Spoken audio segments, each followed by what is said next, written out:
প্রতিপক্ষ যাই হোক না কেন আমরা আশাবাদী যে আর্জেন্টিনা ফাইনাল পর্যন্ত যাবে এবং আশা করি বিশ্বকাপ অর্জন করবে। যেমন স্পেন ফ্রান্স দুইজনকে হারাই আমরা বিজয় হব। আমরা আর্জেন্টিনা যে কেমন টিম সেটা আমরা বিগত 2টা ম্যাচ আমরা বুঝতে পেরেছি। মজুব বিরাট কারবার জিতে নাও ফ্যামিলি কার স্পোর্টস বাইক ছাড়াও লক্ষ লক্ষ নিশ্চিত গিফট। মানে তারা যেমন প্রতিপক্ষ অনুযায়ী ট্যাকটিস সাজিয়ে সেভাবে খেলাধুলো করে, কিন্তু আর স্ক্যালোনি সেভাবেই তার টিমকে পরিচালনা করা। ঠিক আছে, দেখবেন যখন টিমটা বেশি আক্রমণ করতেছে তারা তাদের পায়ে অপোনেন্ট টিমের পায়ে বল দিয়ে ডিফেন্সিভ খেলে কাউন্টার অ্যাটাক করছে। আবার যখন তারা ডিফেন্সিভ খেলতে তারা কিন্তু উইং ব্যবহার করে।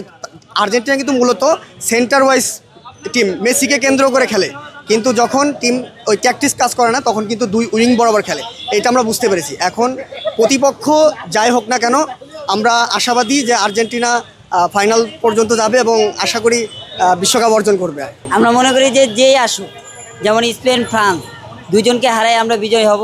কারণ আমাদের মেসি আছে, আর অনেক প্লেয়ার আছে, আমাদের ভরসা আছে। কারণ আমরা আর্জেন্টিনাকে এতটা সম্মান করি যে তারা কখনো মনে হয় না যে আমাদেরকে কষ্ট দিবে। কারণ ওই যে মিশরের সাথে যে ম্যাচটা হয়েছিল, আমরা তো এমন অবস্থা হয়েছে যে আমরা কান্না করার মতো আর কি। ওই সময় যে মেসি যে কামব্যাকটা দিল 13 মিনিটে আর কি 3টা গোল দিয়ে দিচ্ছে। তো আমরা কান্নার থেকেও আমরা করে ফেলাইছি, চোখ দিয়ে পানি ভাইরানোর কথা ছিল, কিন্তু পানিটা আর ভাইরায় নাই। আশা করি যে এবার ওয়ার্ল্ড কাপটা আর্জেন্টিনায় নিবে। কারণ ফ্রান্স, আমি মনে করি যে ফ্রান্সের সাথে গতবারে আমরা জিতেছি, আশাবাদী আছি যে এবারও আমরা জিতব ইনশাল্লাহ। প্রত্যাশা আছে আমাদের জয়নিং, ইনশাল্লাহ ম্যাচ ছাড়বো। আর মেসিও তো আসলে আমাদের চিন্তার কোনো কারণ নেই, কারণ মেসি প্রত্যেকটা ম্যাচে গোল করছে। তাছাড়া যতদিন পর্যন্ত মেসি আছে ততদিন পর্যন্ত আগে দল দেখা যাবে।